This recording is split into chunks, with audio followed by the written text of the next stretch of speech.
All right then, before we start, a little story. I think this comes from Malcolm McDowell. Okay. Who was talking about when they were making A Clockwork Orange. Right. And he told of this incident, whatever you want to call it, where Stanley Kubrick was holding auditions for a non-speaking female role in the film. And McDowell says that Kubrick and, I don't know, his casting director, I suppose, are sitting at a table at one end of the room in this big hall, and they've got this great big long line of girls in front of them. And as they go down the line, one by one, Kubrick and this other fella ask these girls to lift their shirts up and show them their tits. Okay. Now, Malcolm McDowell tells this story as an example of Stanley Kubrick's obsessiveness, his madness, his over-enthusiastic attention to detail. But, let me put it this way. If you were making a television series and you had a very short scene in which you had to have a unicorn, and you booked a horse, and you were supposed to get a white horse that you could put a horn on, and, that's how you get your unicorn. And on the day of the filming of that scene, when, budgets are tight and time is tight and there's nothing you can do about it whatsoever, and the handlers turned up with a brown horse, you'd be pretty miffed, wouldn't you? This sounds familiar. Yeah, mind robber, obviously. Yes. So all I'm saying is, Stanley Kubrick wanted a woman for the scene at the very end of A Clockwork Orange where he shows Alex going back to his old wicked ways.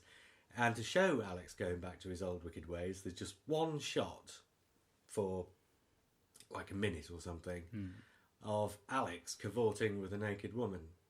Now, if you're casting this woman just to be the naked woman with whom Alex is cavorting, you'd want to know what she looks like naked before you book the actress, pay the fees, get her into the studio, have everything booked, cameras and editors and makeup. If she turned up, took her clothes off and was completely wrong for the part, you'd have lost the whole day while you found someone else, wouldn't you? It sounds very thorough. Well, Stanley Kubrick is famous for his thoroughness, and a lot of people would Slightly say... pervy as well, but yeah, thorough. Well, I'm not entirely sure it is pervy. He shows no sign in any other aspect of his life of being remotely pervy, and in fact was happily married to the same woman for 40 years before he died, with several children and a very loving family home, and no sign whatsoever of any kind of abnormality. He just wanted to make sure he got the right woman for the part. Or the right woman's parts.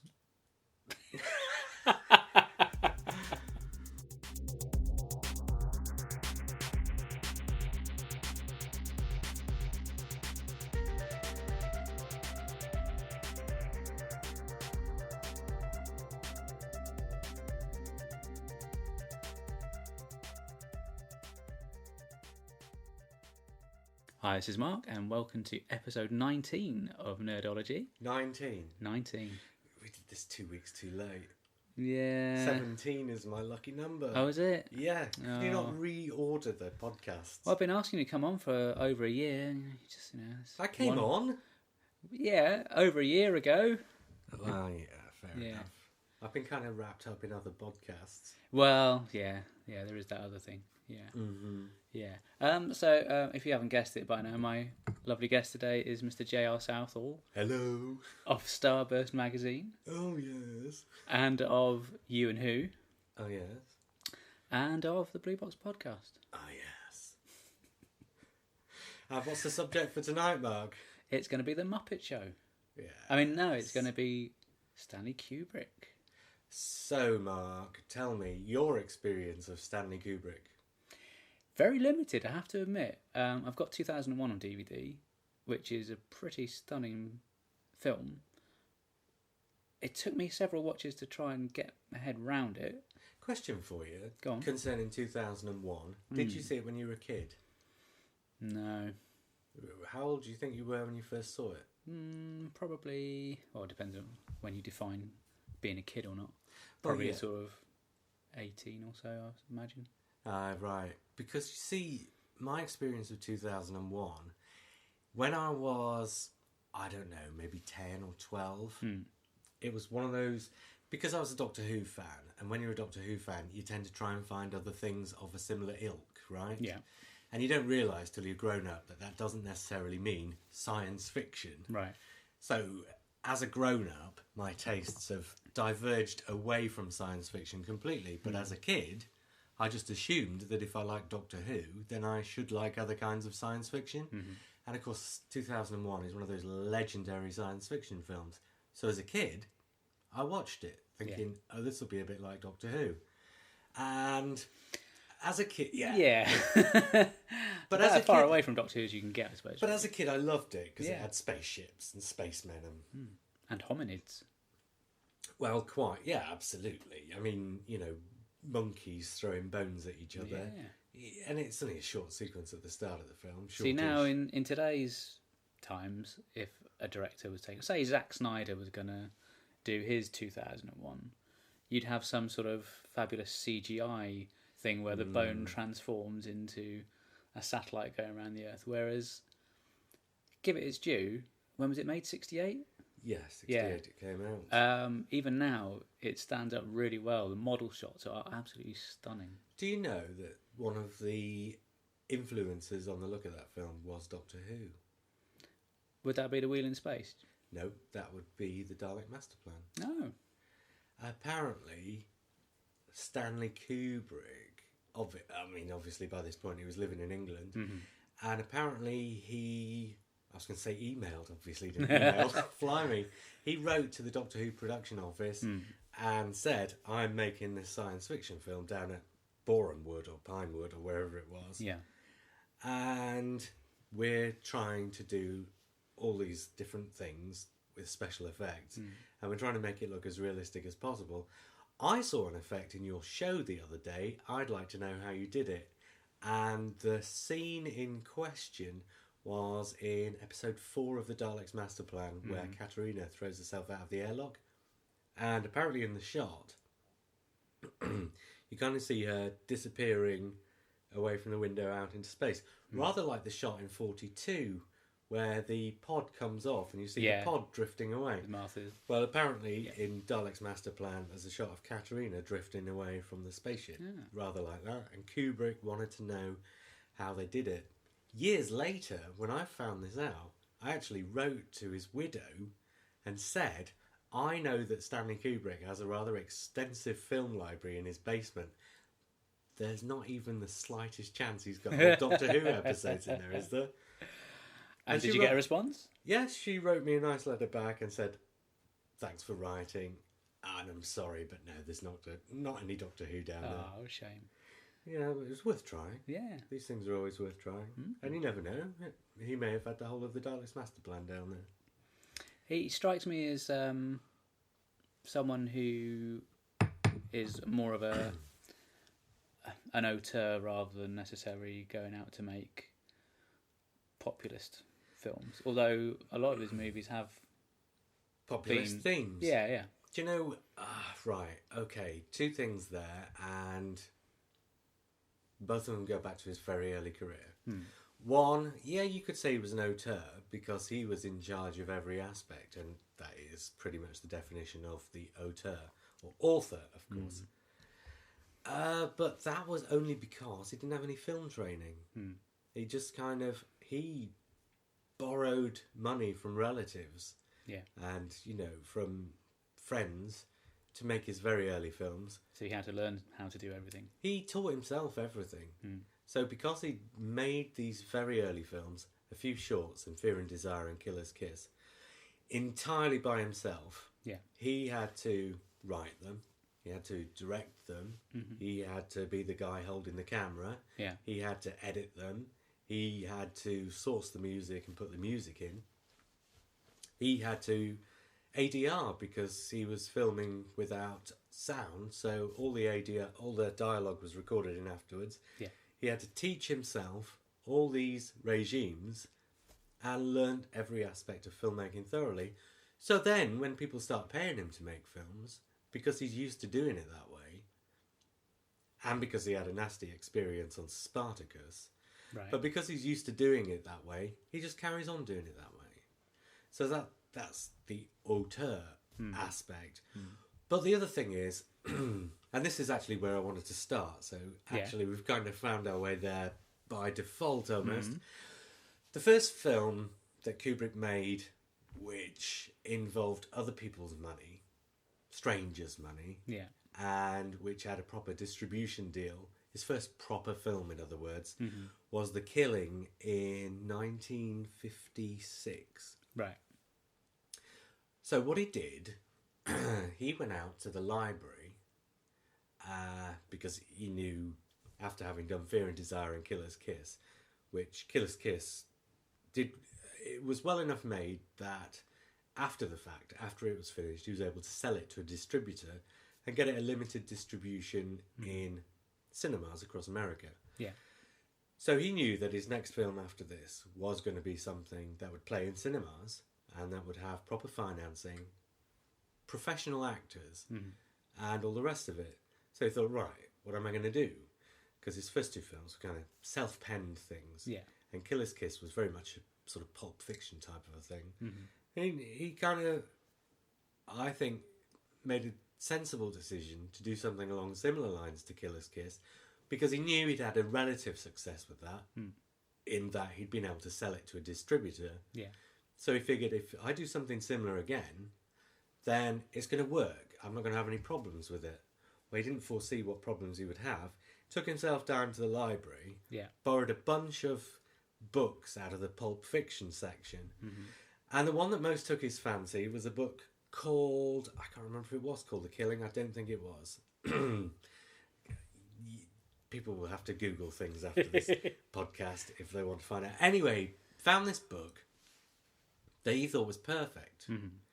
So he sat down, wrote a screenplay for it. Right. And basically what he did was essentially transcribed this short dime novel into script format. Yeah. With, changing the dialogue to the way he liked it, sort of shortening scenes and everything else that you do when you write a screenplay. Wrote a screenplay from the book and filmed it, thinking, the story worked in the book, it'll work as a film. And then when he gets to the distributors with this film, here's the thing. The book, it's a Pulp Fiction, it's a dime novel. Yeah. But in order to tell the story, which is a really simple story, in order to tell the story and make it interesting and give it suspense, the author of the book has written it entirely out of sequence. In the same way as Reservoir Dogs, for example, is out of sequence. So the story's splintered into different sections. It's about a robbery. Yeah. And it's about the robbers. And it tells the robbery from every different perspective, going backwards in time and forwards in time throughout the entire film, backwards and forwards. And when you get to the end, you can piece it together. Yeah. So that, for example, if somebody is supposed to meet another guy at the racetrack and the other guy is late, you'll follow the guy's story who's supposed to meet him up until the point at which he gets to the racetrack, and then you backtrack and follow the other guy's story to find out why he was late. Yeah, but you'll follow it right from the very start of the robbery. So you'll have a whole 10 or 15 minute sequence getting to find out. Of course, when he hands this over, everybody's scratching their heads. But, I mean, I don't know the absolute ins and outs of this, but the way I would imagine it played is that he handed it over to the distributor. Distributor said, you don't make films like this out of sequence. It's a dime novel. You do it straightforward. Yeah. Do you think it was a case of he was just too far ahead of his time, or was it a case of this is the point. An error on his part? I think the point is, when he handed it over, because of the way he'd shot it, there's no way you could re-edit it back into sequence. Yeah. So they were landed with it, and that's what they had to put out. And it was successful. But no, I don't think that it's because he was ahead of his time. I think it's because he was entirely self-taught. He didn't realise that that's not how you do things. Yeah. So he learned a huge lesson from that. And the huge lesson he learned was, you don't have to play by other people's rules in order to make a success. Which he famously did in The Shining. Go on, by which you mean? Well, from what I gather, the film version is quite different from Stephen King's original Yeah. novel. Oh, that's later in Kubrick's career when he was adapting things far more loosely. Mm-hmm. In fact, no, it's odd because he kind of comes and goes over that aspect. The Killing is very straightforward retelling of the novel, Yeah. and Clockwork Orange is almost line of dialogue for line of dialogue a straightforward retelling of that novel. Yeah. And then with other things, he would diverge quite a lot. And The Shining, probably a case of, well, this was the thing. Because he'd done The Killing, Yeah. and he'd managed to make a success of something that he'd made a hell of a lot more esoteric than it really should have been. Because at the time, you know, B-movies that were playing in small cinemas on the edge of town would always be 80 minutes long, very straightforward, very simple to follow. Very basic. Yeah, very, very basic. But Stanley Kubrick had taken a dime novel and actually made something highbrow out of it. So it's like celluloid alchemy.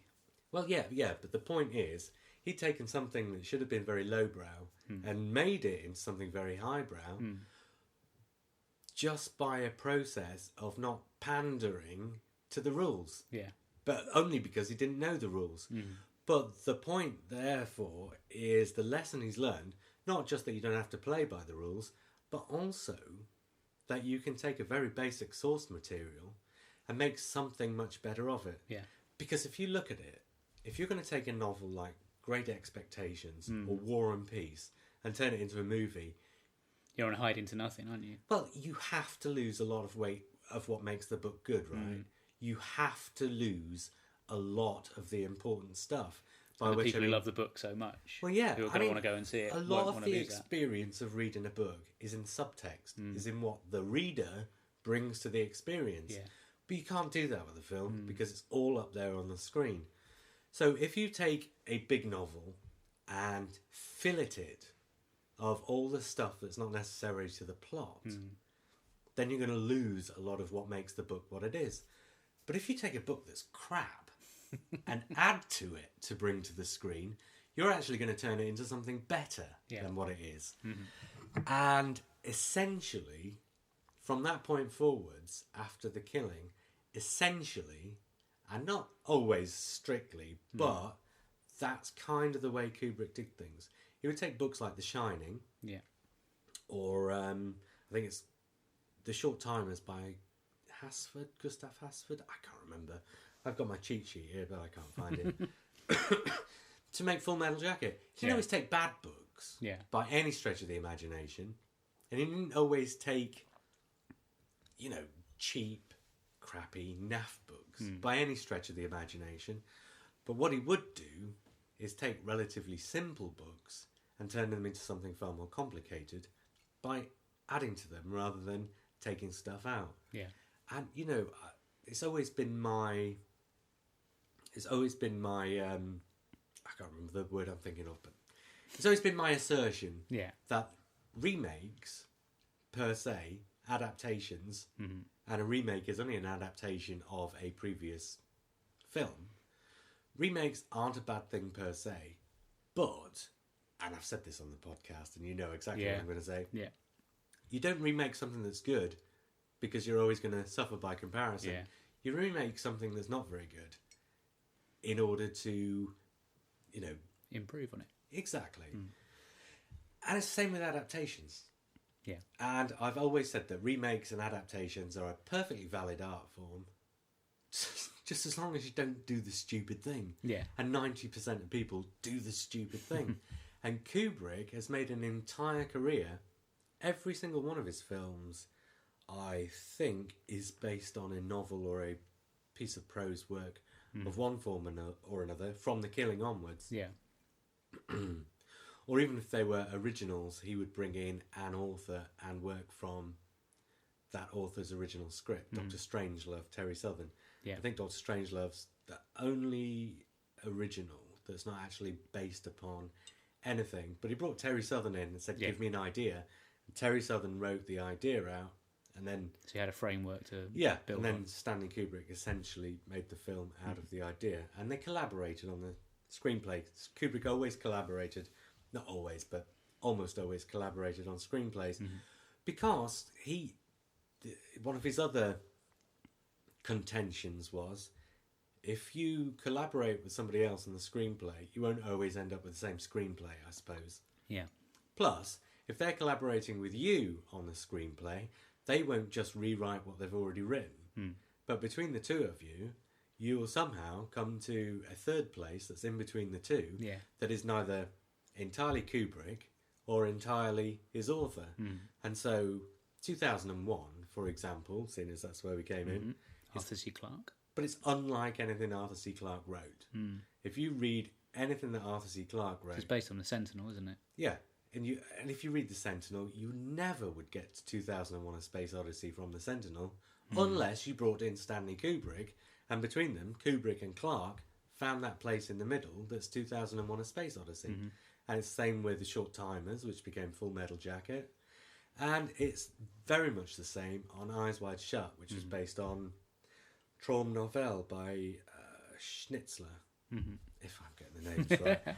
I'm terrible with this stuff, always forgetting names. He wasn't afraid to try different genres. Well, no, that's pretty much precisely take anything the point. on, yeah. I mean, this is one of the things, going back to what I was saying about being a Doctor Who fan, thinking I should like science fiction. No, it's not science fiction I like, it's a certain quality of storytelling I like, whatever genre it's in. So some of my favourite films, for example, might be romantic comedy, might be a crime drama, might be science fiction, but it's not anything to do with the genre, it's about the quality The storytelling. of the storytelling. And it's also, actually, one of my criteria is, do they set out and achieve what they set out to achieve?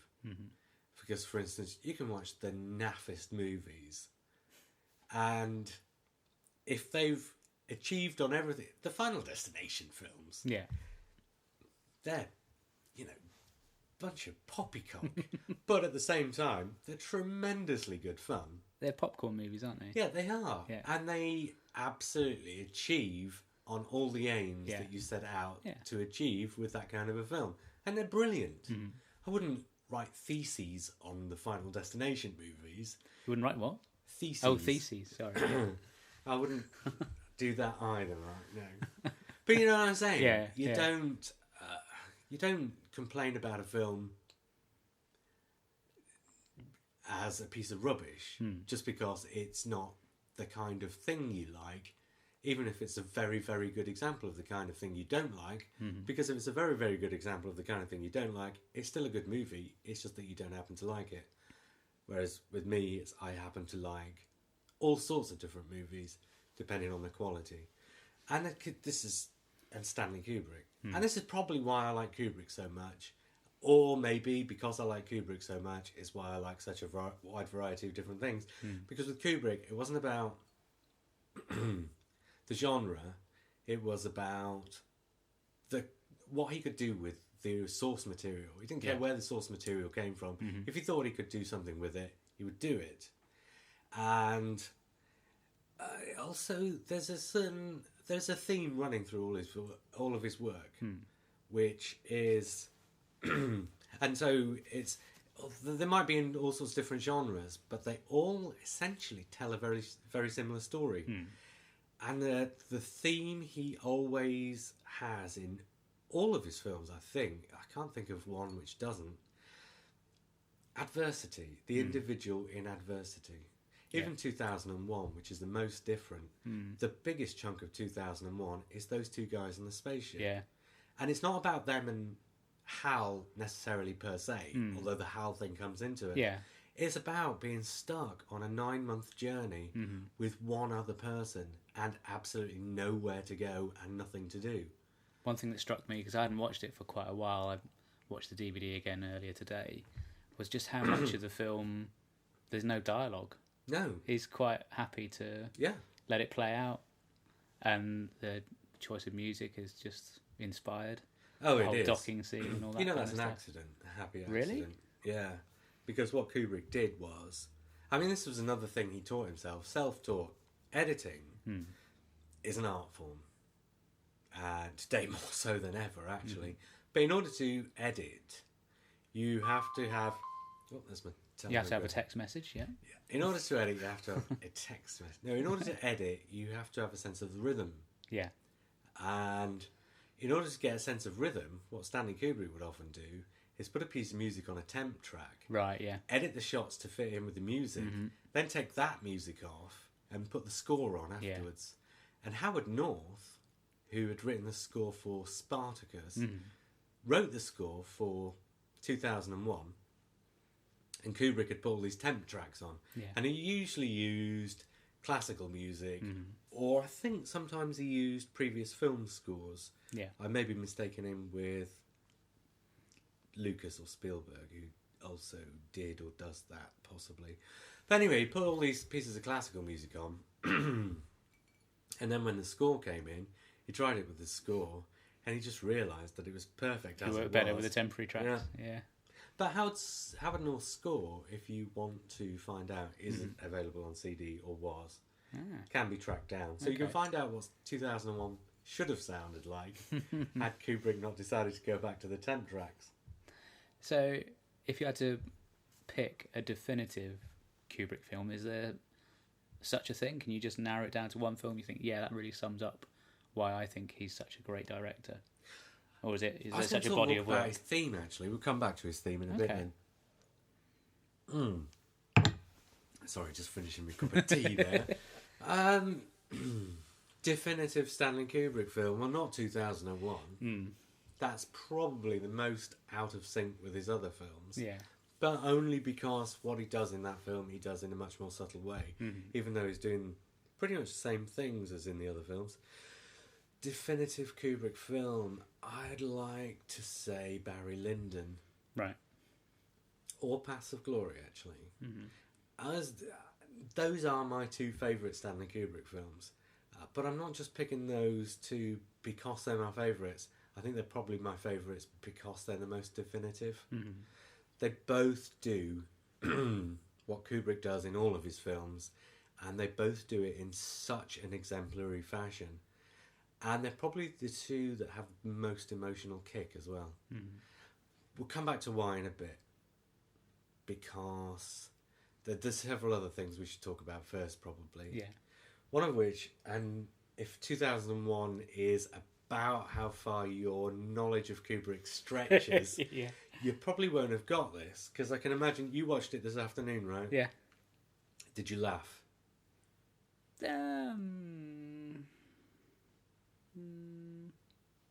It's a comedy. Really? That's kind of the point. Right.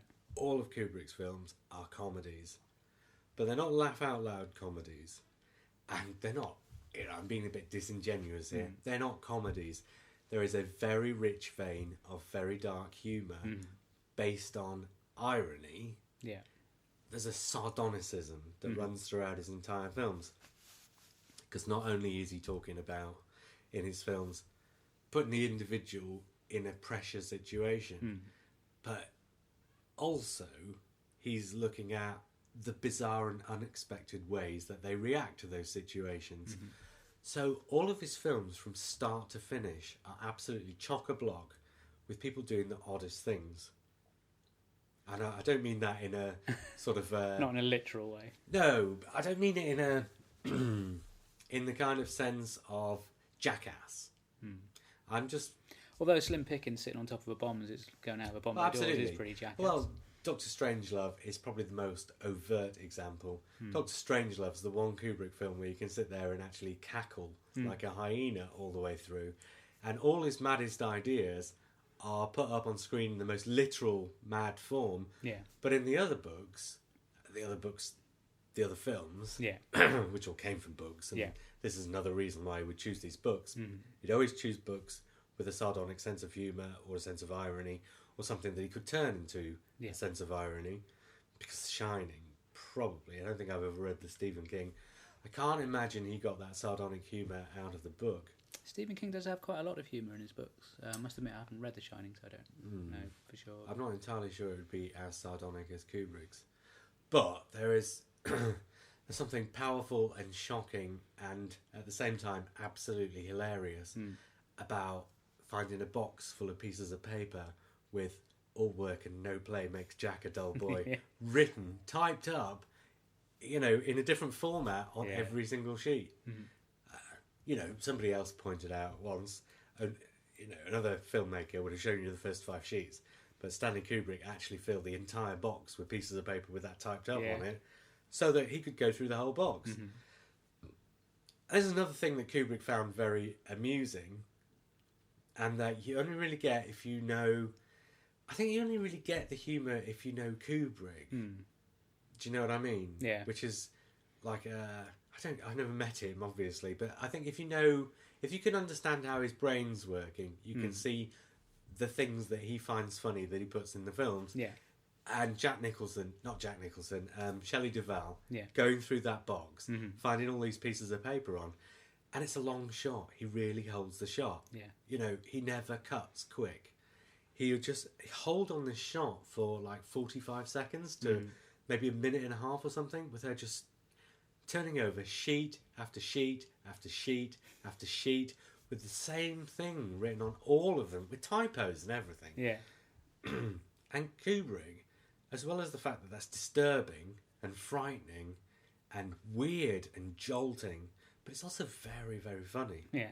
It's not something you can sit down and think rationally about and take seriously. And again, this is kind of a theme through Kubrick's films.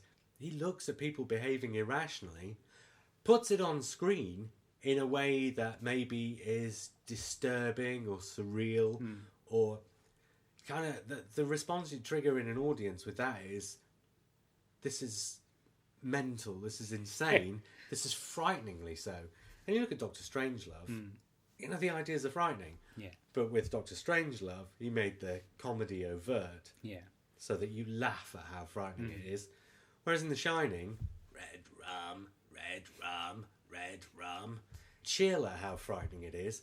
But by the same token, it's only the tiniest hair's breadth away from the madness that was Dr. Strangelove. Yeah. If you sit down in the right company, in the right frame of mind, in the right mood, and watch The Shining, you sit through that entire film and be cackling like hyenas, just as you would with Dr. Strangelove.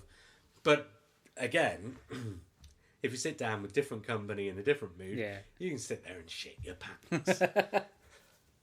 Beep. Or do we not? Oh, you can. Oh, no, it's all right. Yeah, okay. But anyway, The Shining, it's scary, but it's also very funny. Yeah. As are all his films. Years and years ago, before A Clockwork Orange, I suppose we should talk about why it was quote-unquote banned. It was banned over here in the UK for It was never years banned. and years. It was never, ever banned.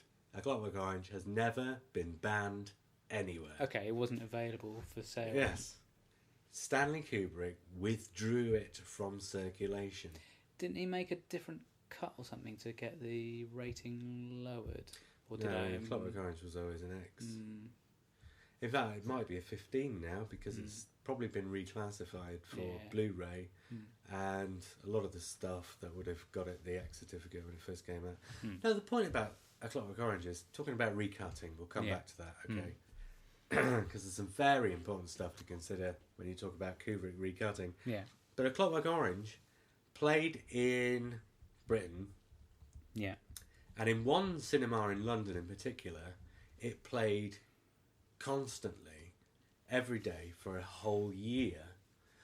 But somebody took objection to the film and sent Stanley Kubrick's wife a death threat. Blimey. And although this person probably wasn't to be taken seriously, and this threat almost certainly wasn't to be taken seriously, He didn't want to take any chances. he just said, right, that's it. In this country, the country where I live, where I have the power to do this, I will withdraw A Clockwork Orange, and that'll be the end of it. It won't be seen in this country again. Now, at any point over the next 28 years before he died, he could have rescinded that. Yeah. He could have changed his mind. But actually, I think I was talking about him having a sense of irony and a sardonic sense of humour. I actually think that because it became this legendary film that had been banned in the UK for X number of years, however long it was since 1972 and the banning, I think he just thought that was hilarious. And I think the reason he kept the ban till he died was not because he thought, oh my God, if I allow this film back into circulation, this guy who threatened my family 20 years ago is suddenly going to turn up out of the woodwork and do something about it. He probably just thought, oh my God, people are actually taking this seriously and have turned this film into this legendary piece of celluloid, which is not anything that it was ever supposed to be. And have given it this almost mythical status. I just think he thought that was hilarious. And up until the day he died, I think he was just laughing at that, to be honest. I seem to remember Malcolm McDowell saying in an interview once that he came very close to seriously damaging his eyes because of that scene where they torture him. Yeah, because quite scary. Well, Kubrick always did these long takes, and he'd always spend a lot of time on a scene. But and this was all these myths and legends and old wives' tales grew up about Stanley Kubrick, and a lot of them are based on perception. Yeah.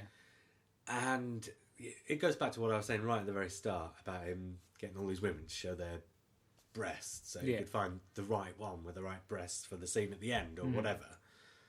It goes back to that. That's a matter of perception. Malcolm McDowell would tell you that that's Stanley Kubrick being obsessive to a ridiculous degree. Whereas if you look at it reasonably, if you look at it the way I tried to demonstrate with my story from The Mind Robber, if somebody had turned up who was completely unsuitable, then you would have lost an entire day's filming. And all the wages of all the people you'd paid to be there, studios and sets and equipment that you'd have had to hire, all of that would have been completely wasted. So Kubrick,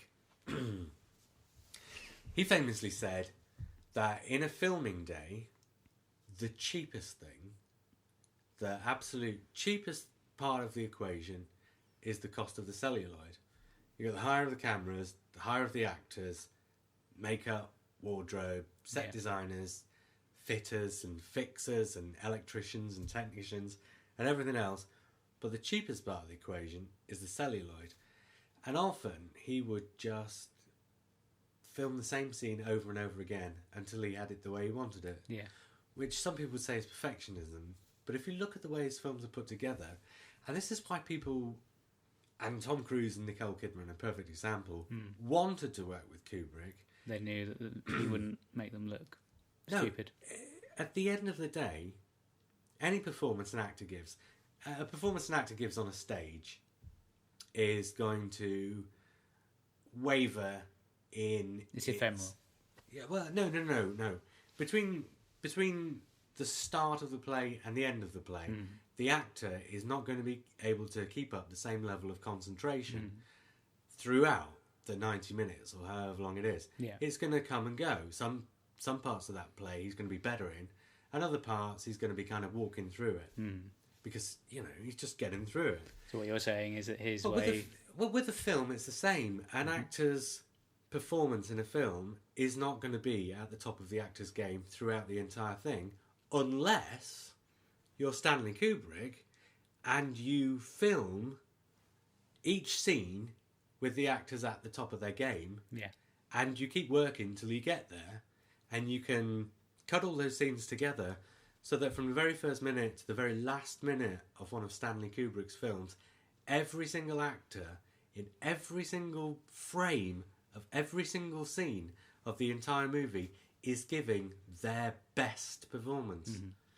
Now, whether you like the performances they give, because he did like slightly eccentric performances, there's no two ways about that. But, and this is why I would argue with somebody who says Stanley Kubrick was a perfectionist, he wasn't looking for perfection. He was looking for the best way to play a scene, the most perfect way to play a scene. He was looking for the most interesting way to play a scene. I think Tom Cruise said that he filmed Coming Through a Door something like 57 times, which probably sounds like Tom Baker. But you know what Tom Baker said about when he was Doctor Who? He would find different ways to open the door, so that it was interesting. Keep it interesting for him, every time. This is essentially what Stanley Kubrick did. He would film. I don't know what the truth of this 57 times walking through the door is, but Stanley Kubrick didn't want it to be boring, didn't want it to be dull, didn't want it to be out of character, didn't want it to be ineffectual, didn't want it to be irrelevant, wanted every moment of every scene of every movie to be relevant and interesting and absorbing. I mean, you watched 2001. Yeah. You're in the frame of mind to sit down and watch that. You can get absolutely mesmerised by that movie. It's hypnotic. This is why the Trippers took to it at the end of the 1960s. Right. It wasn't made for them. Not by any stretch of the imagination was 2001 made for the hippies to go and sit and smoke joints and trip out to. It's a relatively serious, and when I say serious, I mean serious with Kubrick's humour running through it, but it's a relatively serious attempt to make a film that Stanley Kubrick thought, whatever genre he went to, he always wanted to make the best example of that genre. The defining film. Yeah, so he, as far as he's concerned, 2001 is his attempt to make the defining science fiction film. Yeah. And as far as he's concerned, that's what he tried to do. So, every moment throughout every one of his films, never ever a line of dialogue that's out of place. There's never a raised eyebrow that's out of place. There's never an expression or a lull or an inflection that's out of place. Everything that's in there is in there for a reason, and it's not necessarily the reason that Stanley Kubrick wanted it to be when he started the film, but as he makes a film, each film is an experimental process of finding the most interesting, the most relevant, and the most plot expanding way to work your way through the film and make it all make sense, but not just make sense, but be exciting and interesting and watchable. People have said the thing about Stanley Kubrick's films is, even if you go right back to the start, they don't age. They might be in black and white, and they might be in 4:3 or whatever, and they might be made on 16mm, and they might be made with special effects that are old, out of date, but the quality of the performances and the quality of the cinematography and the quality of what they achieved does not age. There's a timelessness about them. They just don't fit in. They don't fit in with any decade or any movement or any fashion or anything. Each one of Stanley Kubrick's films is unique and individual and of itself and just cannot be placed. There's a really beautiful shot he repeats a few times in 2001. You see it first in the Dawn of Man section where the apes are all crowding around the monolith.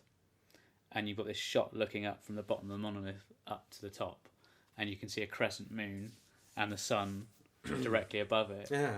And he repeats that a few more times, and it's just a really beautiful looking shot. Almost everything he did was beautiful. One of the reasons for which is that he started as a photographer and went into motion pictures from still pictures. And I don't think he was ever taught that either. Again, self-taught with the photography. In photography, in aesthetics, there are rules. Yeah. One of the cardinal rules is you split your frame up into 3. That's right. The rule of thirds. Yeah. And Stanley Kubrick was never taught that, never learned that, and never throughout his entire career in the cinema did that. If you look at Stanley Kubrick's films, the frames are divided into 2s. Almost all the time. All those really famous corridor shots in The Shining. Any other filmmaker, and not since, because since Kubrick did that, other filmmakers have done that. And actually, the first time he does it is in Paths of Glory. If you see Paths of Glory, there's an absolute direct line from there to The Shining. But what he does is, instead of putting the buggy slightly off to one side of the corridor, so you're coming through it at a slight angle, he puts it absolutely dead centre and goes down this tunnel, absolutely dead central. And that's, with the tunnel effect, it's not as unusual, but it was still a pretty unusual thing to do. But he does it all the time, in every shot, in every film. There's a scene in A Clockwork Orange where Alex gets taken into the prison and he has to hand over his particulars. And it goes on for 2 or 3 minutes. Yeah. And it's just one shot from an absolutely still camera looking... It's in profile, I think. And it's absolutely sideways on with Alex standing dead in the middle of the screen. And it doesn't cut away to anything. And the camera doesn't move anywhere. And Alex doesn't move. He's just standing there, dead in the centre of the screen, while he just hands over this stuff. And it's absolutely hilarious, but at the same time, it's really disturbing because it's a... Because subconsciously, it's a freakishly odd shot, and the fact that it never cuts away. In fact, if you look at A Clockwork Orange, there are so many examples of shots that just go on and on and on, almost forever. Yeah. So that you get to... There's like an action sequence where they're in a car and they're doing all this ridiculous stuff in the car. Yeah.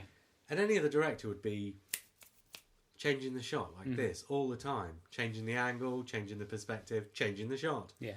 Kubrick just sticks his camera on the front of the car and literally about 2 minutes with just a fixed perspective of the camera on the front of the car. Yeah. With these 4 guys sitting in the car and laughing.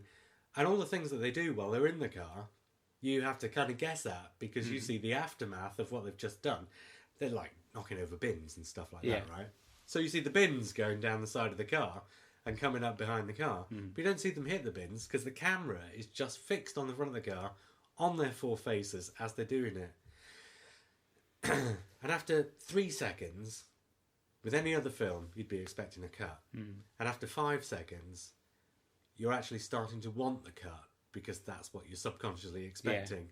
And after 10 seconds, you're getting desperate for the cut. And after 20 seconds, your mind has now sort of gone into reverse. Yeah. It knows the cut's not coming, so now it's expecting the shot to just carry on and on and on. And as it does, your mind gets further away from wanting the cut and more into just watching this scene. So that it's not actually the faces of these 4 guys laughing at the mayhem they're creating that becomes the funny thing. But subconsciously, your mind is turning cartwheels because it doesn't know what the hell is going on. And this is just because Stanley Kubrick threw out the grammar of filmmaking and created his own grammar. And all of his films, from The Killing and Paths of Glory, right on through up to Eyes Wide Shut, they all have the same grammar that no other filmmaker has ever been able to replicate, because all these other filmmakers come from a perspective of having been taught their craft. Yeah. And in order to repeat what Stanley Kubrick did, not only would they have to unlearn their craft, but they'd have to relearn it from scratch, having never learned it before in the same way as Stanley Kubrick did. When Steven Spielberg did AI, which was supposed to be a film that Stanley Kubrick was going to make and never did, and Steven Spielberg said, "Oh, okay, I'll make it." That film that Steven Spielberg made, even if it had been from exactly the same script as Stanley Kubrick would have used, and of course it wasn't, but even if it had been, it would have been so different from the film that Kubrick would have made. No filmmaker has ever been able to, or will ever be able to, replicate what Kubrick did. What was the thing you wrote down that we were going to come back to? Recutting. Oh yeah, of course, recutting. Well, we're going to forget so many things that I wanted to talk about, but let's talk about recutting. Yeah. Let's talk about Eyes Wide Shut, which famously was Stanley Kubrick's last film before he died. And when he died, everybody said, well, apart from the fact that everybody said, "Oh no, Stanley Kubrick's died," one of the things that everybody said was, "But phew, he finished his last film before he did." And it was cut together, and the music and everything, it was finished. It wasn't finished. Right. Stanley Kubrick comes from a generation of filmmakers who were used to a system whereby only a handful of prints of a movie would get made, and they would open in cinemas in one town, and then after they'd spent a couple of weeks there, they'd move to another town, and they'd gradually work their way around the country over the course of several months. Sounds familiar. Yeah. But that's how they did it in those days. And it was Jaws and Star Wars, Godfather, Jaws and Star Wars that changed the system. Yeah. And when people say, when people look at those 3 films and say they changed the way films are made, when people look at blockbusters now instead of films that could just work in their own right, they're not talking about what the films actually did, but the way they were distributed. Yeah. Star Wars and Jaws and The Godfather were distributed everywhere all at once. Yeah. And that's what changed the way cinema works. Well, Kubrick came from a generation of filmmakers who were used to opening in a single town or a handful of towns first, before the film moved on. So what Kubrick would do, he would assemble a cut of the film, open it in maybe just one cinema sometimes, find out which bits the audience were working with and which bits they weren't, and the other thing is you can only really gauge how well a film is working once it's in front of an audience. Even if he you're used not to go there, to the cinema a lot, didn't he, to do that? but even if you're not there with the audience, you can kind of get more of a feel from it, from, I don't know, the feedback, or even just, you can just get a feel from it, for it. So he would assemble long cuts, put them out in a cinema or a town or a handful of cinemas, then take all the reels back, re-edit, and then send out a whole new version of the film to go across the rest of the country. So if you went to the cinema and saw an early screening, you might be seeing not perhaps completely different, but certainly a different cut. Well, yeah, and sometimes they didn't actually make it out into public. But, off the top of my head and in order, Dr. Strangelove originally ended with a custard pie fight that went on for something like 15 minutes. Right. That went. 2001. Only tinkered with slightly, but some of the start of that film's been tinkered with. Yeah. What was the next one after 2001? A Clockwork Orange. No, there's a different reason why A Clockwork Orange is cut, inverted commas. Yeah. Come back to that in a bit. I think Barry Lyndon stayed the same. The Shining lost about 40 minutes in edits throughout the film. And the next one after that's Full Metal Jacket, lost a whole third of the movie from the middle of the movie. He cut out a whole third of that movie, one whole entire segment from the middle of the movie, which is why it now jumps from one thing to another. Originally, there was a whole sequence going on for, I don't know, the better part of an hour, which told the story of how it gets from the first half of the film to the second half of the film. That went. And then you get to Eyes Wide Shut. Now, the original cut of The Shining that went out was about 2 hours and 40 minutes. And the cut that had eventually made it into cinemas was 2 hours. Right. He cut out about 40 minutes from right throughout the film. Yeah. Just trimming scenes here and there, rather than taking out a big segment like with Full Metal Jacket. Eyes Wide Shut, the version that Stanley Kubrick finished when he died, was 2 hours and 40 minutes long. Yeah.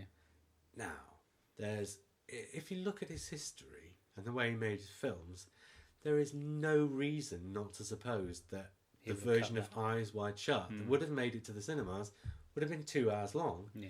And he would have got rid of bits of scenes here and there, and maybe sometimes finessed it before it got its final release. Exactly.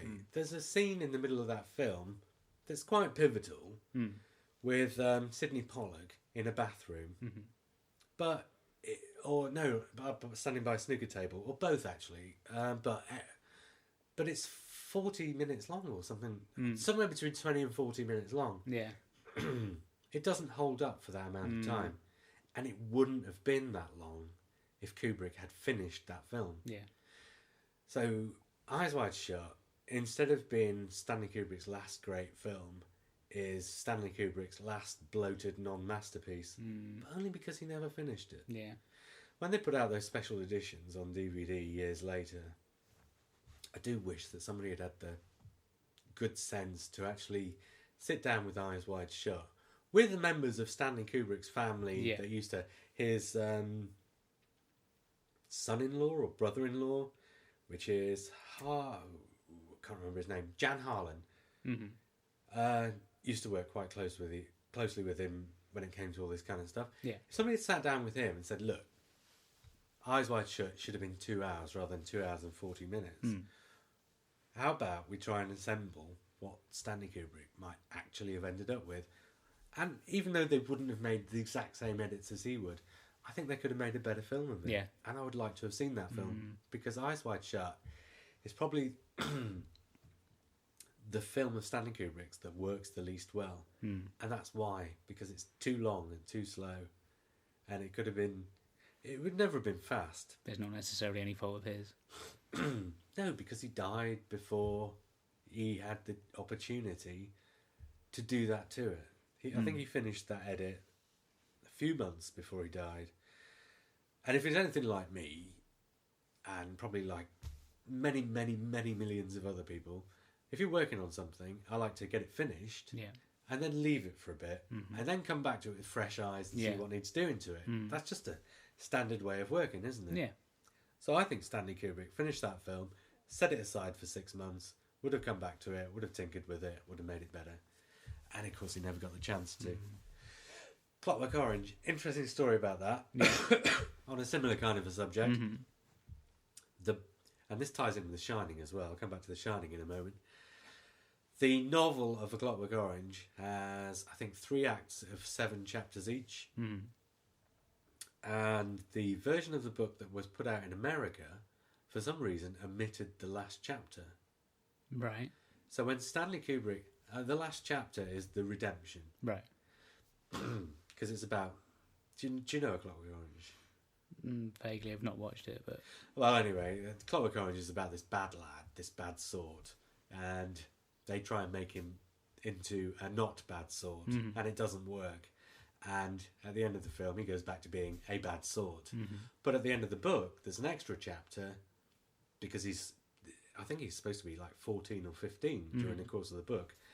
And at the end of the book, there's an extra chapter which shows him a few years later, or a few years older, moving on, settling down, and leaving his wild ways behind.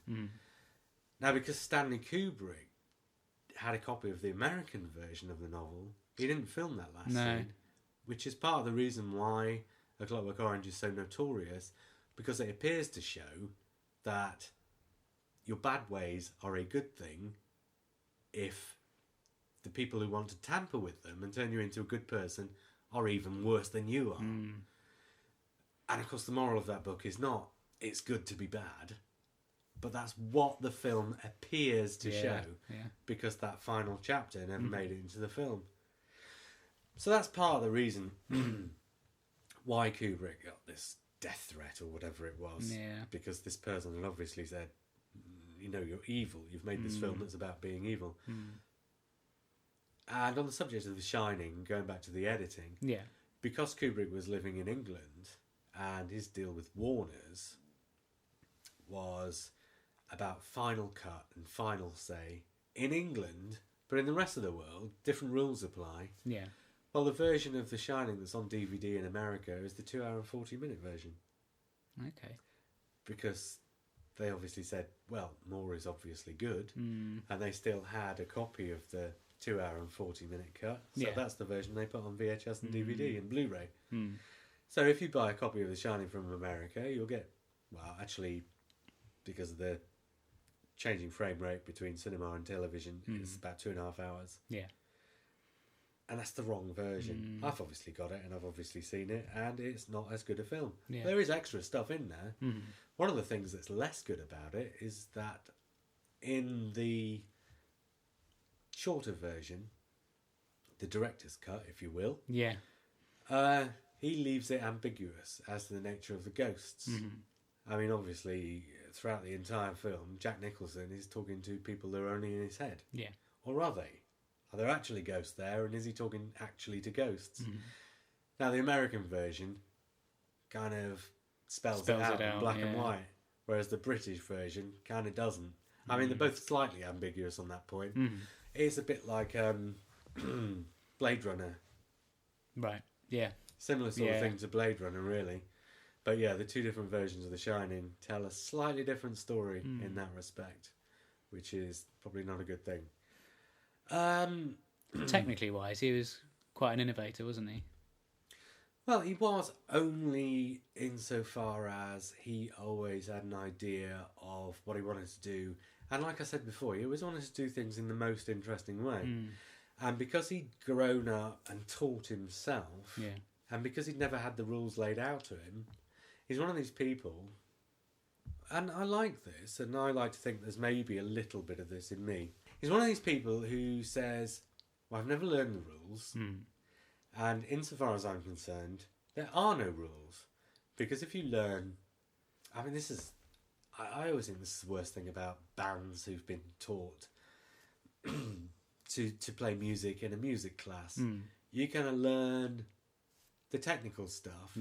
And you can probably be really, really good at the technical stuff, but you only get real invention when you have to figure things out for yourself. And this is what Kubrick did. Mm-hmm. He only innovated because he was never satisfied with people telling him, you can't do that. Yeah. I mean, one of my mum's favourite expressions to me when I was growing up is, there's no such thing as can't, there's only won't. Yeah. So when anybody said to Stanley Kubrick, we cannot achieve this shot, Stanley Kubrick would always turn around and say, no, what you're saying to me is you will not achieve this shot, or you do not know how to achieve this shot. Mm-hmm. But if we just sit down and think about it, we can figure out a way to achieve this shot. And if you look at 2001: A Space Odyssey, that's the best example. He doesn't not achieve any of the shots, even though the effects technology in that film did not exist when he set out to make it.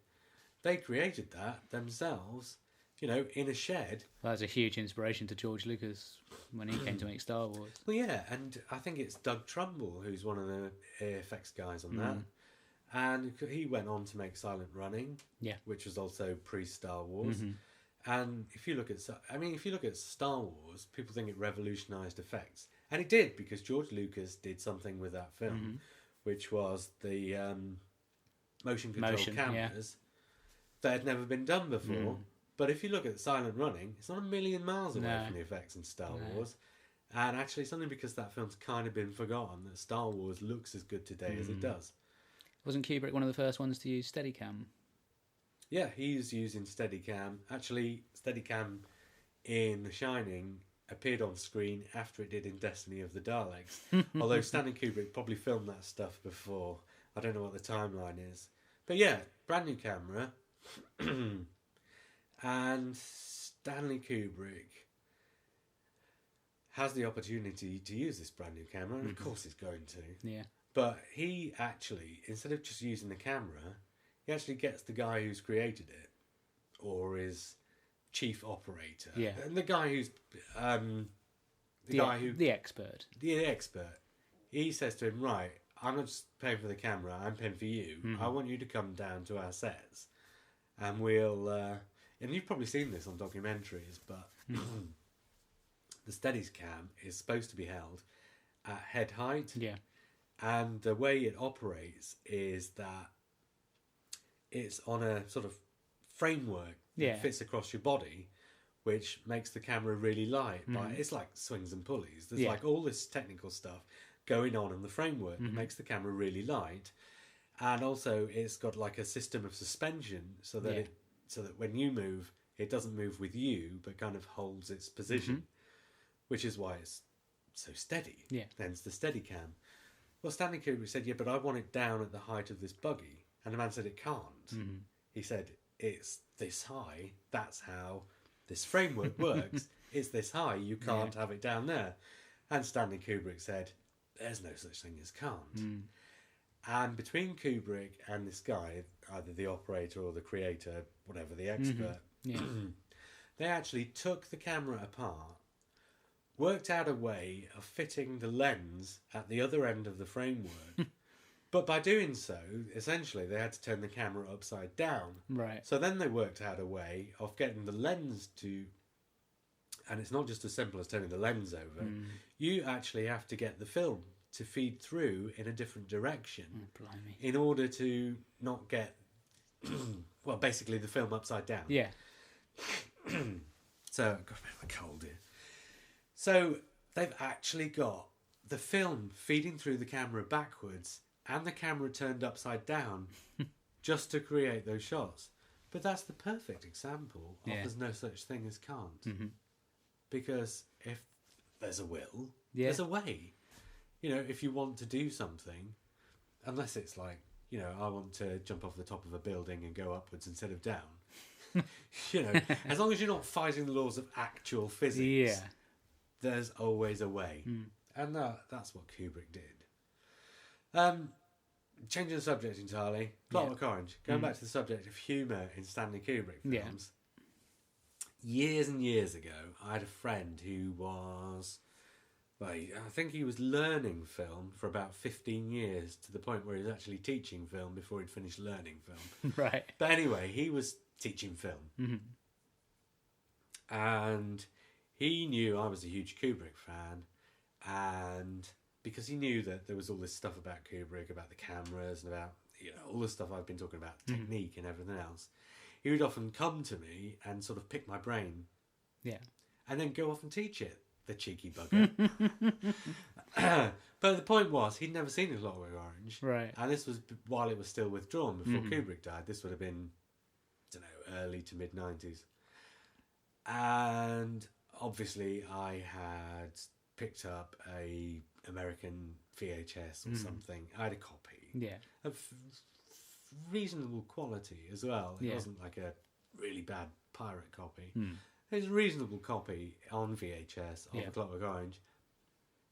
And, we were talking about Clockwork Orange, and I said to him, come round and watch it. And he said, okay. And this was 20 years or more after it was withdrawn. And all these myths and legends had grown up around this film. Channel 4 once tried to show clips from it in a documentary about it. Right. And there'd been an injunction and they'd been banned. But there's a law that says you're allowed to show clips in an editorial context. Yeah. So ultimately, Channel 4 were able to show this short documentary. And that just fed into the myth. Yeah. Because then People were got desperate to see a it. handful of clips and people are like even more believing all the myths and legends about this film. And one of the things about the book is the expression ultra-violence, right? Which Anthony Burgess had created for one of the characters in the book, because they all speak in this sort of Russian, German language called Nadsat, which is just a peppering of words throughout the dialogue. Isn't that where Moloko, the group, got their name from? And Heaven 17. All right. So, I mean, the book's really easy to understand. You develop an affinity for the words and the language really quickly. Yeah. But a word like ultraviolence, and of course, you throw a word like ultraviolence out into the world, and that's going to have myths and legends of its own built up around it. Yeah. So because it was banned, and because it was ultra-violent, this guy had this impression of what A Clockwork Orange was going to be like. So I turned up at my house at like 2 o'clock on a Wednesday afternoon, and I made us both a cup of tea, and we sat there, and we watched A Clockwork Orange, and we were baying like hyenas throughout the entire film. And afterwards, he just turned around to me and he said, "What's all the fuss about?" No, he turned around and said, "I had no idea it was going to be so funny." But of course it was. It's a black comedy, the same as all of Stanley Kubrick's other films are black comedies.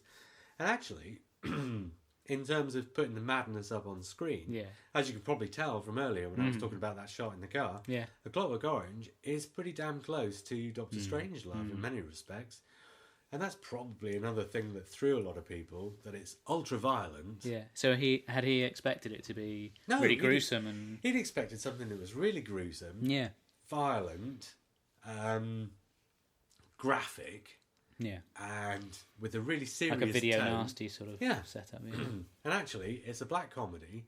There's hardly any violence in it whatsoever. All the violence that is in it is so heightened, it's like Tom and Jerry. I mean, you watch A Clockwork Orange, and the action, for want of a better word, scenes in it are like something out of a Hanna-Barbera cartoon. I mean, it really is. It's like that. It's a black comedy. And Kubrick developed this affinity in the 1970s for, not quite sure how to phrase this, for British sitcoms. Right. Well, I'm not saying he was a big fan of British sitcoms, but Stanley Kubrick would watch a lot of British telly to not gauge the sensibilities and not to pilfer from, but just to kind of absorb himself in different things, I guess. Yeah. Or to find new ways of doing things. Sometimes you find new ways of doing things by seeing what somebody else has done and changing the context and all this kind of. But he would watch British telly. And one of the things he'd obviously find was sitcoms and, Leonard Rossiter. Yeah, in 2001, yeah. And not only that, Leonard Rossiter in Barry Lyndon. And Leonard Rossiter in Barry Lyndon is an absolutely hilarious character. I mean, you watch Barry Lyndon and you won't laugh throughout the entire film because it's very slow-paced. Absolutely beautifully filmed. Yeah. Or because it's a period film, Stanley Kubrick said, right, we're not going to use any artificial light whatsoever. So the entire film is like, if a shot is set in the morning, they would go there in the morning to film it, and if it wasn't the right kind of weather, they'd go there the next morning. Didn't he get some, was it Zeiss lenses that were being used by NASA so he could film in natural So he could light? film in candlelight. Yeah. So that anything that was filmed after dark, because obviously, film these days is a lot more sophisticated than it was then. Yeah. But because he couldn't do it, yes, he had special lenses fitted to the camera so they could film in candlelight. Yeah. For their after dark sequences, because he refused to use any non-natural light. But Leonard Rossiter, there you go, perfect example of the most bizarre casting, and yet perfect. In 2001, he's quite funny in 2001 as well, actually, but you don't laugh at what he does. But at the same time, you can't take his character entirely seriously. No. It's like a sort of mock Russian. Yeah. And in Barry Lyndon, he's even weirder. I mean, there's a really odd reaction shot in Barry Lyndon, which looks like it comes really out of place, unless you're into the rhythm of the humour of the film. Yeah. Because Barry Lyndon is probably one of his darkest films. It's kind of like taking a man and showing the pressure and the reaction, and the book it's based upon, which is by Thackeray. Yeah. It's kind of the fall and rise of Reginald Perrin. This is the fall and rise of Barry Lyndon, the rise and fall. Right. So the first half of the film is the rise of Barry Lyndon, and the latter half of the film is the fall of Barry Lyndon. And my God, what a fall takes about an hour and 20 minutes, and it's just one thing after another, and it's very slow and very, very depressing, and also utterly, utterly hilarious. But you won't laugh. It's such dark black humour. So there's a vein of black humour that runs through all of his films. I tell you, the great thing about Barry Lyndon, for people who think slow films won't be their cup of tea, and for people who think 3 hours of Stanley Kubrick in period costumes is going to be an absolute nightmare, the great thing about it is, if you've ever seen Paddington, Michael Hordern doing the narration. Paddington Bear? Yeah. Right, yeah, I just wondered whether there was another Paddington that... No, Paddington Bear. Right, with, okay, yeah. Michael Hordern doing the narration. Yeah. He does Marmalade sandwiches, yeah. He does the narration on Barry Lyndon. This is before Paddington. Okay. And the narration he on has Barry done more Lyndon, than Paddington, to be fair, but No, but you've not let me finish my sentence, Mark. Go on. The narration on Barry Lyndon is in exactly the same style and tone beat for and beat. Inflection as that on Paddington Bear. It's almost literally like watching Paddington Bear, except this really depressing tale of this absolute cock from Ireland.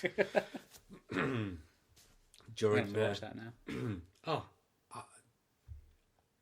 For my money, Barry Lyndon is one of the greatest films ever made by anybody. I would unreservedly recommend it to absolutely anybody. And Paths of Glory. Those two films. I'd recommend any of Kubrick's films, but those two above all others. Yeah. Paths of Glory. Do you want to just have a moment? Yeah. Paths of Glory is such a perfect... And it's short as well. Right. And...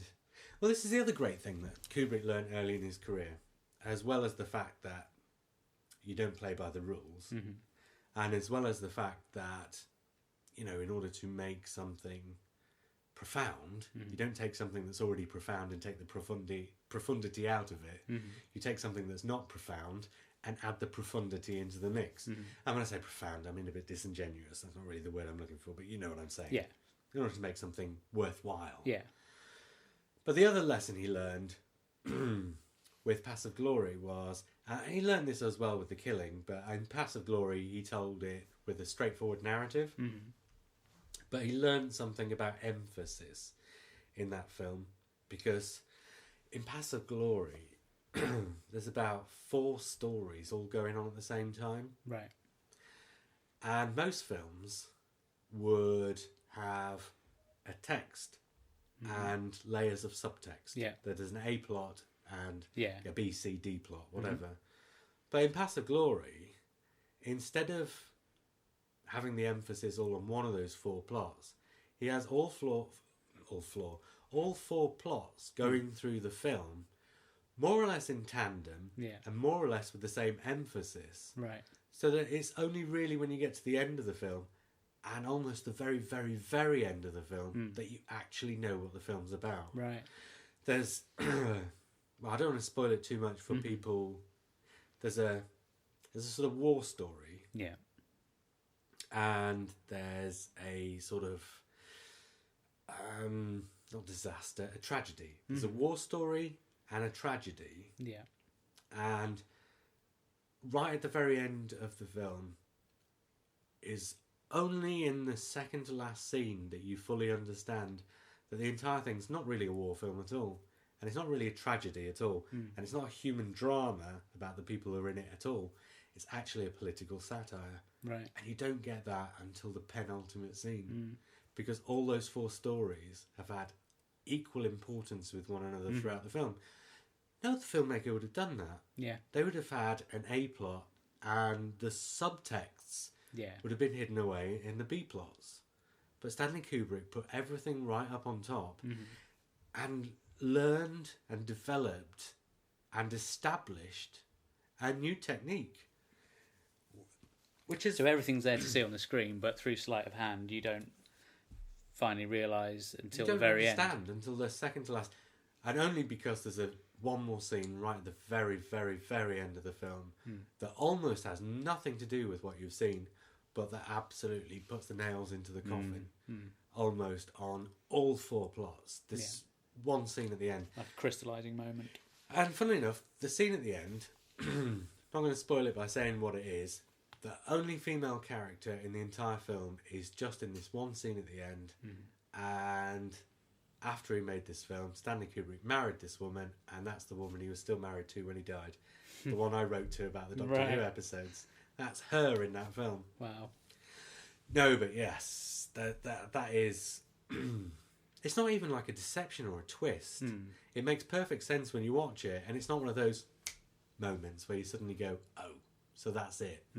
But it's that you will watch the film and you'll be so immersed and involved in all the different aspects of it that it's only after you've seen the film and this final scene it all comes together that you suddenly realise that that's what the whole film was about all that time.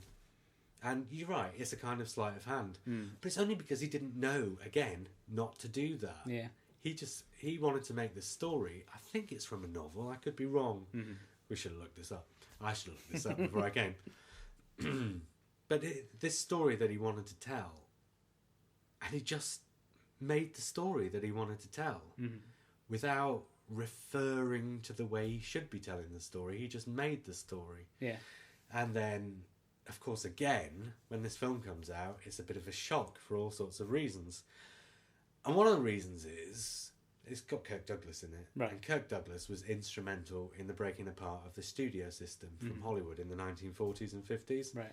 And during this, by the time you get to the 1960s, the studio system, where actors and directors and writers were signed to studios in handcuffs deals where they couldn't move on, and didn't get paid a lot for what they did because they were stuck in these deals. Yeah, the likes of Chaplin as well, who formed United Artists, which was sort of a breakaway. And Kirk Douglas in the late 50s was instrumental in the creation of independents who were able to exist outside of that system altogether. Yeah. And Path of Glory was one of the first of those kinds of films made entirely independently of the system. Yeah. And because, interesting factoid, because it was set in France and it's a war film and it's, all the characters are French, it was banned in France for 25 years.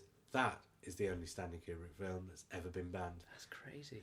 Because it's a political satire. Right. And the French, Weren't not very understanding happy. that it wasn't necessarily about them, really didn't like the political satire aspect of it, thought it was an attack on the way French government works, and banned it until 1980s it finally came out. It was made in the 1950s and finally came out in the 1980s, I think, in France, which is, a bit of a thing. Spartacus. Yeah. I suppose we ought to talk about. I mean, I didn't really come to go through the films or to come up with lots of trivia, but might as well do a bit of trivia. Go on in. Spartacus was originally going to be directed by... Oh, God, the name escapes me. Could look it up. Google it, kids. If you want to find out who Spartacus was originally going to be made by, you can Google it. If you so desire. Yeah. Stanley Man. No. Douglas Man. No. Oh, Isle of Man. No. Oh, wow. Now I've thought of the name. I can't... Oh, anyway. But he got sacked off that film. And Stanley Kubrick, because the previous film he'd made... Oh, you've brought it up, but... Oh, Anthony Mann. Yeah. There you go. Anthony Mann got fired off Spartacus because the people who were producing it didn't like the way he was doing it. Mm-hmm. Stanley Kubrick had just made Paths of Glory with Kirk Douglas. You know, as I was saying, independent film. Kirk Douglas, extremely impressed with Stanley Kubrick.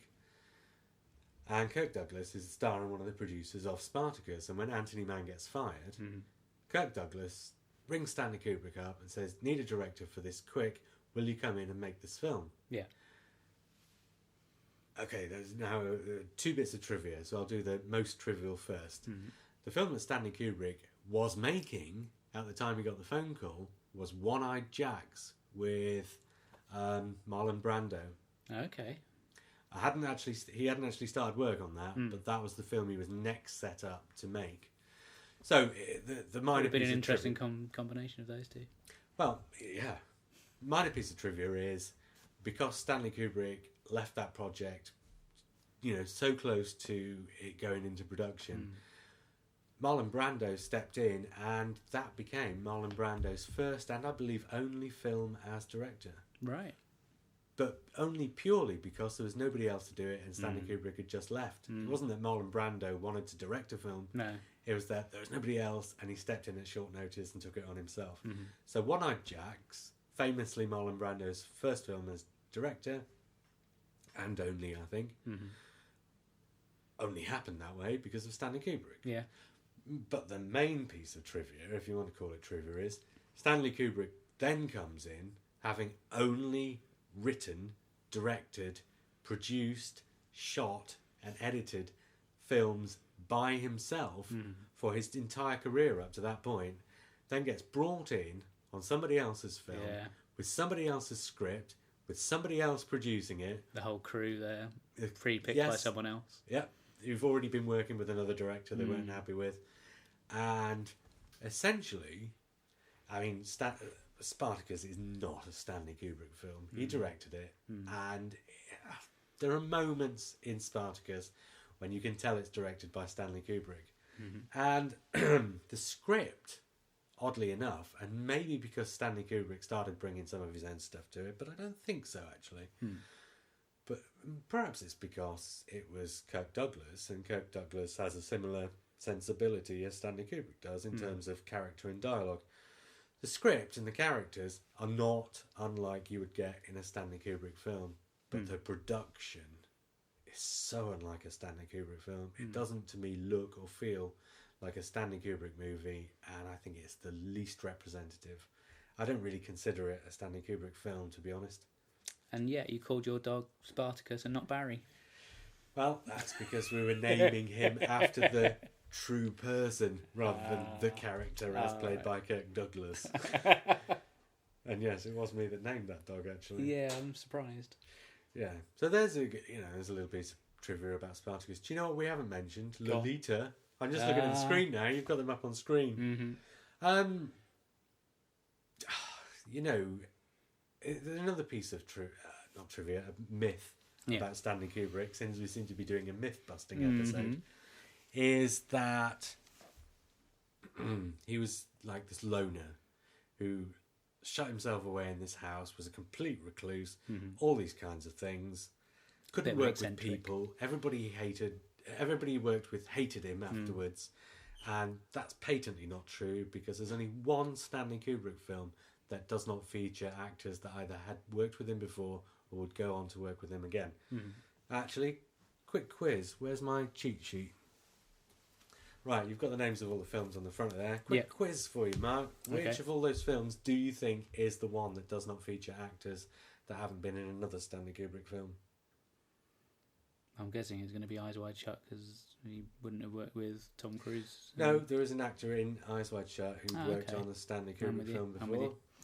Oh, blimey. Well, seeing as we're talking about Lolita, is it Lolita? No, the only film that Stanley Kubrick ever made that did not feature actors that had not been in or would not go on to be in another of his films was Full Metal Jacket. Okay. Just a little tiny piece of trivia for you then. But it'd be interesting now for people who are listening who like Stanley Kubrick, and I assume there'll be quite a few, might not perhaps realise some of these actors who've been in more than one of these films, including Mika from Rent-A-Ghost. What? Yeah, he was in, I think, 2 of Stanley Kubrick's films. Well, he's not Mr. just Mika from Rent-A-Ghost. No, but you know what I'm saying. He's in Doctor Who. I do believe, Legend. I could be confusing myself there because it's been a long time since But I was going to go on to another piece of trivia about Lolita, wasn't I? Go on. About his sort of reclusiveness and about his attention to detail and his perfectionism and all this kind of stuff. Yeah. All these myths about Stanley Kubrick, most of which are patently untrue. He was a really happy family guy who didn't particularly like to fly, so stayed in England. Yeah. Who it's famously said that he was driven everywhere, and he famously, apparently, would not allow his driver to go over 30 miles an hour, which people saw as another one of Stanley Kubrick's obsessive idiosyncrasies that just showed what an eccentric lunatic he was.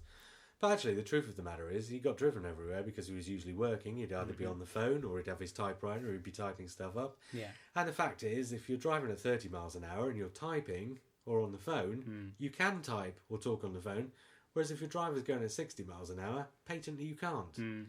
So the reason Stanley Kubrick got his drivers to drive slow was so that he could work while he was going somewhere. It's, you know, when you look at the real, the truth of the situation, it's actually pretty mundane.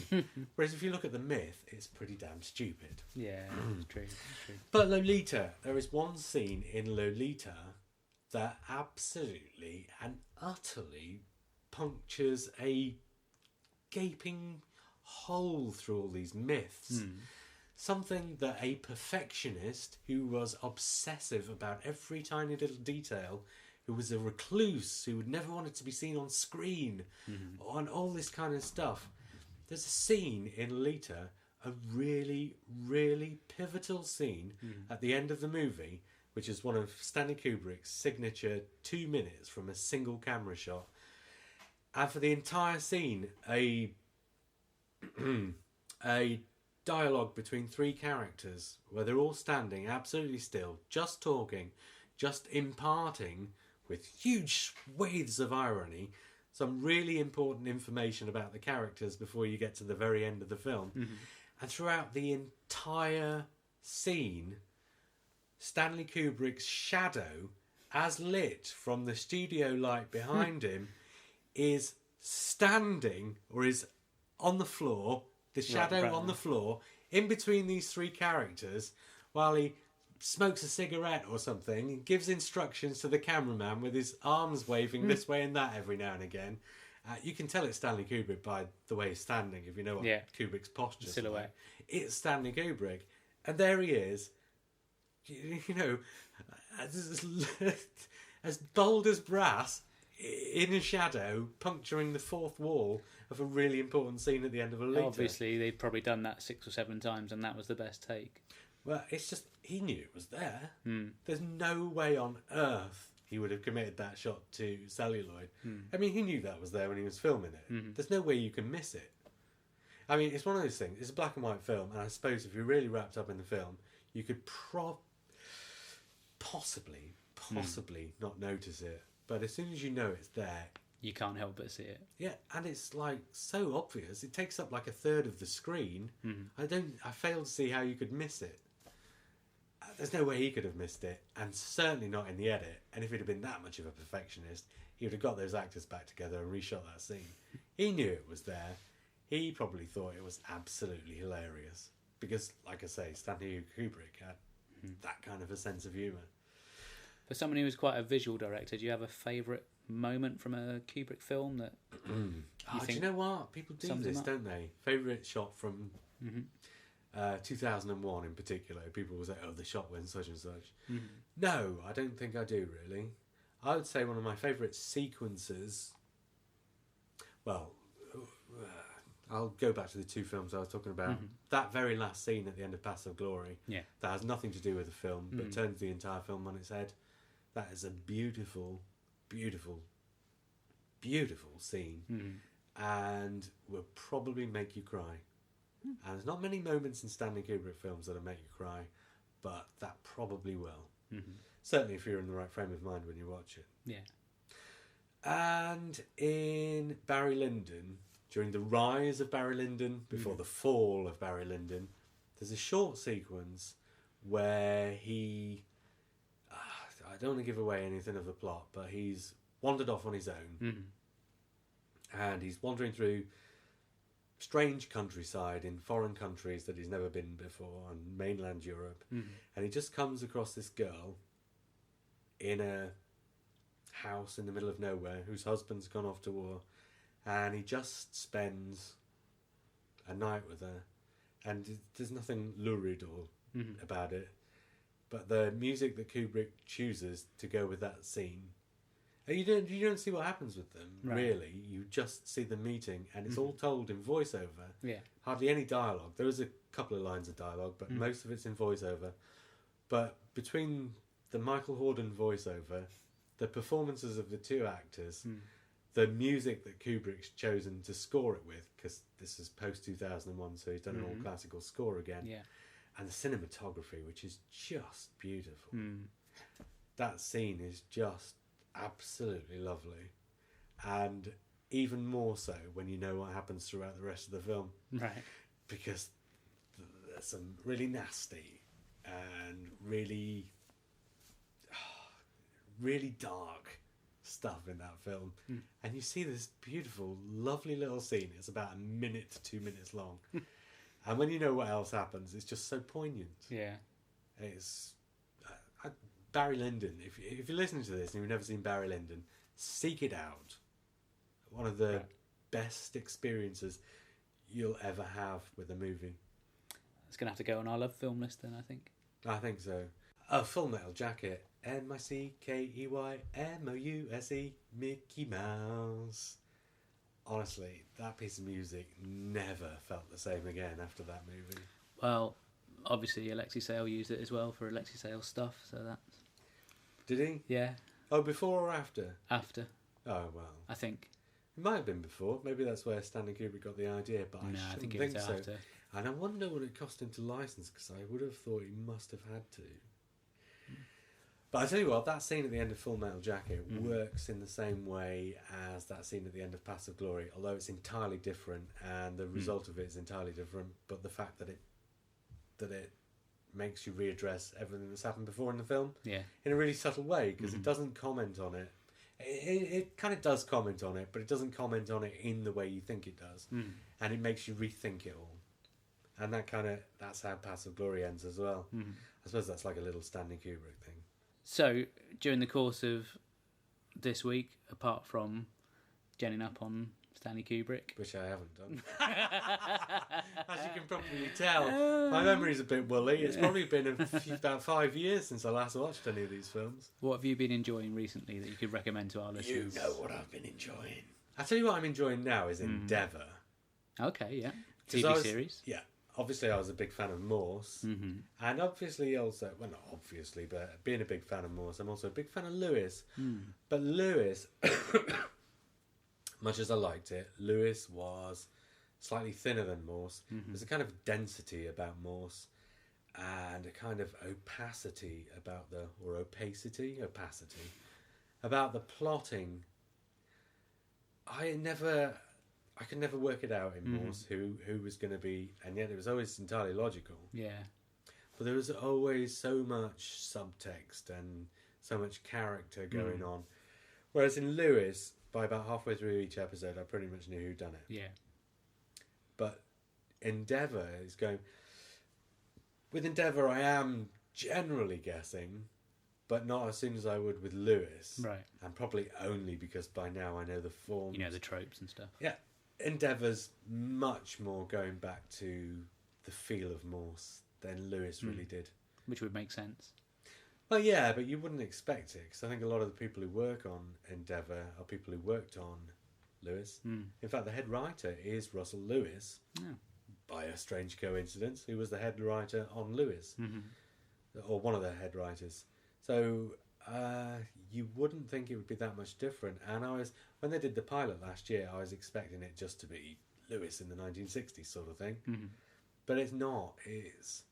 I'm not denigrating Lewis in any way, shape or form, because I loved Lewis, but Endeavour is a world apart, much superior. But the thing I have enjoyed the most recently has been Broadchurch. By Chris Chibnall. Indeed. Now, I've only seen the first 2 episodes. Oh, well. So I've still got a little way to go yet. Oh, well, in that case, without spoiling it for you, the last episode was sublime. But not necessarily for the reason you think it will be. Okay. And now I don't really want to say, because I will kind of spoil something by saying... But, well, it's ITV, and ITV is split into 4 segments with adverts in between. Something happens in the first segment of the last episode that leads to something in the second segment of the last episode. Okay. That's entirely not the way these things are done. That leads to a third and fourth segment that you could entirely not predict, having gone into the drama at the start. Okay. I'm not saying you wouldn't predict what happens, but the way it's written and the way it's broadcast, the way it's transmitted, the way it's shown, the last episode is formatted entirely differently.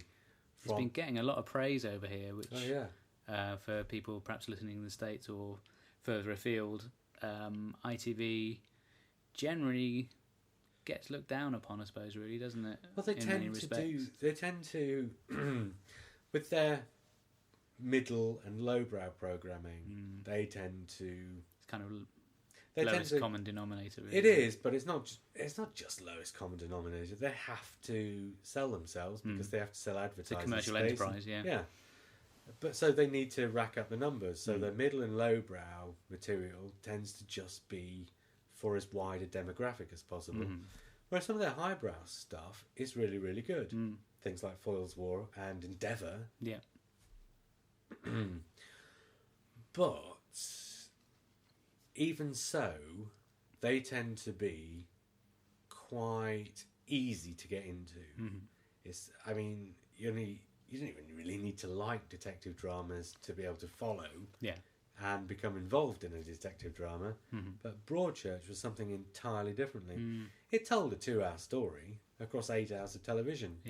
But in doing so, it managed to say so much more about the characters than you ordinarily would.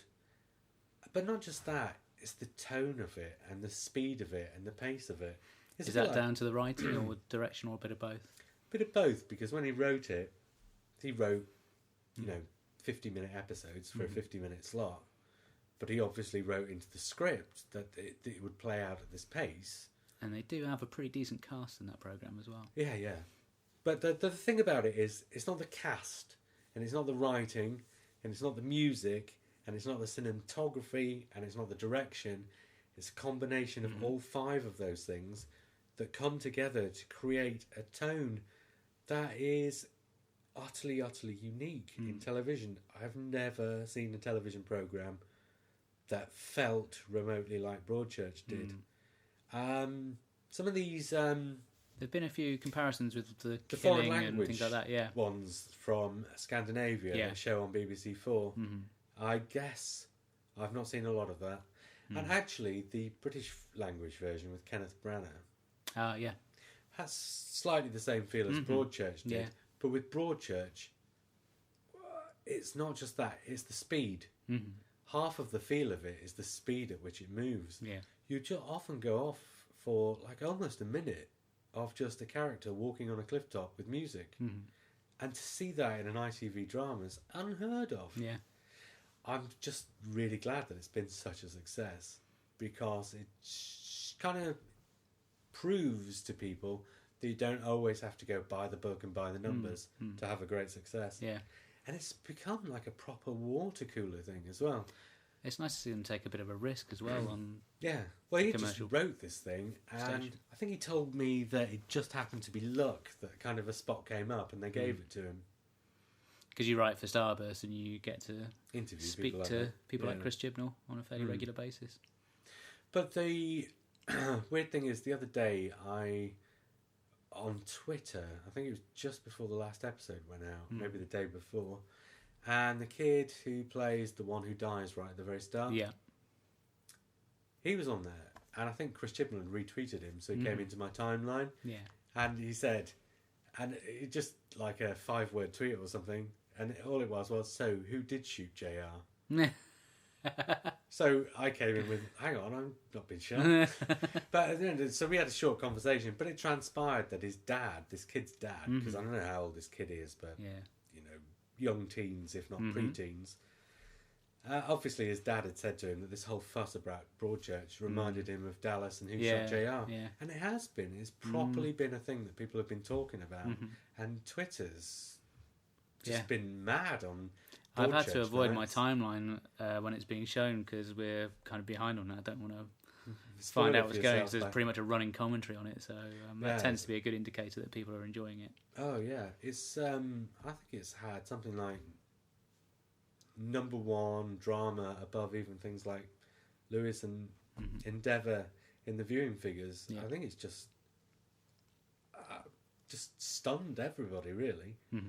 I don't think anybody was expecting it to be like it was. I mean, they put David Tennant in it, and you know, you stick David Tennant in something, and you're going to get a certain amount of viewers just because it's David Tennant. Yeah. And I think they stuck it on in a Monday night slot, 9 till 10, which is a good slot. ITV, probably after it was made and they could see it, they knew kind of what they were getting, but once they could actually see it, they probably thought to themselves, this is probably better than we expected. You pair him up with someone like Olivia Colman as well, and they got a really good chemistry going. She's so unexpected, because she's so much known for comedy, really. Oh, I don't know. Have you heard of a film called Tyrannosaur? Vaguely, I think. She's in that, and that's But the pretty thing that dark, most people but yeah. know her Yeah, for certainly in the UK, she's is known Peep Show. for So you kind of don't expect the performance you get from her, because she is easily the best thing in it from start to finish. Yeah. In the last episode, in fact, several of the actors, some of them you don't even expect it from, in the very last episode, have some unbelievable scenes and sequences that are just extraordinarily acted. It's quite an astonishing piece of television, and I'm just glad it even got made, to be honest, because it was so unexpected. I wonder whether it'll find its way further afield. You'd Outside hope of the so. UK. It's been so successful over here, you'd hope that it would, because other people must be looking at the success it's had. If they don't see how successful it's been over here and try and replicate that success elsewhere. You'd be surprised. Yeah. So thanks very much, JR, for coming back on again, and hopefully it won't be another 12 months before you come back next time. Well, I'd kind of like to come back and do one about Inspector Morse, if your listeners will have me. Get them to email in. Yeah, sounds like a plan. Inspector Morse. And we'll probably also cover Lewis and Endeavour as well. So Well, that would make sense. do you think your listeners would like to have a podcast about Inspector Morse? Because it's not that nerdy. Well, we cover a fairly wide range of different subjects. Yeah, I suppose you do. Okay, well, if they want it, I'll come back. 18 months' time, it's a date, and do the Inspector Morse podcast. Oh, thanks very much. You're welcome. If I can do it.